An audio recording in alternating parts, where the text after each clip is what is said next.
food expert. Today I'm going to share a recipe for making gingerbread men with fresh ginger. This is a great and easy recipe for gingerbread men, and it tastes even better when you use fresh ginger. First, you want to get started with then I'm going to add 3/4 cups of packed brown sugar. Then I'm going to add a couple eggs.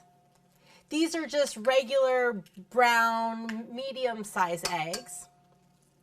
Get those in there. You'll want to watch out for shells.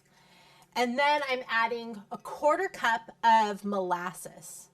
Did you know molasses is the substance that they take out of white sugar, and brown sugar is just white sugar and molasses added together? I just learned that. Now I'm going to add 1 stick of butter. Now I'm just going to blend until mixed together. Now that my butters and sugars are creamed together perfectly, I am going to add my spices. I have 1/2 teaspoon of nutmeg, and if you have fresh ground nutmeg, that will taste a lot better. I have 1/2 teaspoon of cinnamon, and then I'm going to add my ginger. If you only have ground ginger, use that, but for this recipe, I am using ground fresh ginger. So I've just got a piece of peeled ginger. You're going to need about a 1/2 inch piece of it to make about a tablespoon of ginger. I'm just grating it directly into my bowl, and it smells delicious. It's really starting to smell like the holidays in here. Okay, grate a little bit more in there. And if you like more spice, feel free to add some extra cinnamon, some extra nutmeg. I definitely added some extra ginger to my gingerbread men.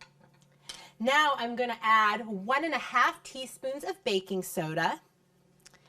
And then I'm going to add 3 3/4 cups of flour. Today I'm using just a plain organic flour. You could use whole wheat flour, a gluten-free flour mix, a spelt flour, whatever you would normally use for your flour. And now I'm just going to mix everything together until blended perfectly. While the gingerbread is mixing, the dough is going to look a little coarse. So you're going to want to add 1 cup of hot water. I just added my hot water to the cup the molasses was in so I can get some of that extra molasses out of there.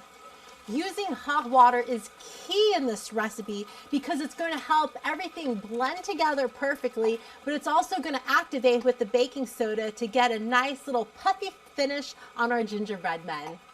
This is Mariko showing you a gingerbread men recipe with fresh ginger. Enjoy.